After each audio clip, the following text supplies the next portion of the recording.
आज हमारा उत्तर पूर्वी क्षेत्र 8 के 8 राज्य आज पूर्ण रूप से विश्व की विकास और प्रगति की गाथा में अपना योगदान देने के लिए पूर्ण रूप से तैयार है। पिछले 10 वर्षों में जो परिवर्तन आया है, जो क्षेत्र पिछड़ा समझा जाता था, जो क्षेत्र दूर दराज क्षेत्र समझा जाता था, जिस क्षेत्र को कभी भी प्राथमिकता कभी नहीं दी जाती थी, प्रधानमंत्री जी ने उस पैराडाइम को पूर्ण रूप से परिवर्तित कर दिया। और जो 10% ग्रॉस बजटरी सपोर्ट का भाग उत्तर पूर्वी राज्य में देने का निर्णय लिया गया, जिसके आधार पर करीब करीब 6 लाख करोड़ का निवेश वहां हुआ है। 4.5 करोड़ की आबादी, 4.5 करोड़ की आबादी में सबसे ज्यादा साक्षरता का दर 8 राज्यों को मिलाकर 80% एवरेज साक्षरता का दर, मिजोरम में तो 100% हो गई।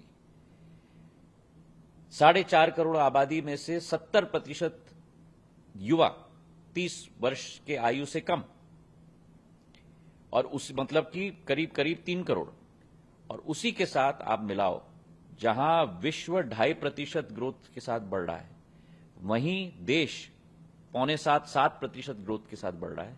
वहीं उत्तर पूर्वी राज्य 1 नहीं, 4 नहीं, 5 नहीं, 8 के 8 पिछले 10 वर्षों में एवरेज 12 से 13% से बढ़ रहे हैं।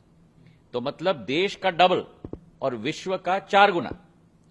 तो आज अगर आप मानो कि हमारे 36 के 36 राज्य और यूनियन टेरिटरी एक ट्रेन है, तो मेरे उत्तर पूर्वी के 8 राज्य उस ट्रेन के इंजन बन चुके हैं।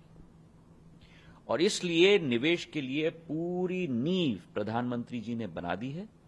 अब निवेशकों के द्वारा एक नया सूर्योदय उत्तर पूर्वी में लाया जाएगा, जैसे कि टाटा का सेमीकंडक्टर का फैब का निवेश 27,000 करोड़ उदाहरण के तौर पर जो हमने 9 रोड शोज किए हैं, उसमें कुल मिलाकर ये सारे जो पूर्व में इन्वेस्टमेंट्स किए गए हैं, हम उनको नहीं गिन रहे, ना 1 रुपए उन इन्वेस्टमेंट से, ना 1 रुपए एडवांटेज आसाम समिट से। लेकिन जो ये 9 रोड शोज के आधार पर अकेले, और जो राजदूतों के साथ एक बैठक हमने की, 75 राजदूत आए थे पूरे देश, पूरे विश्व के, जो एक नया इतिहास है।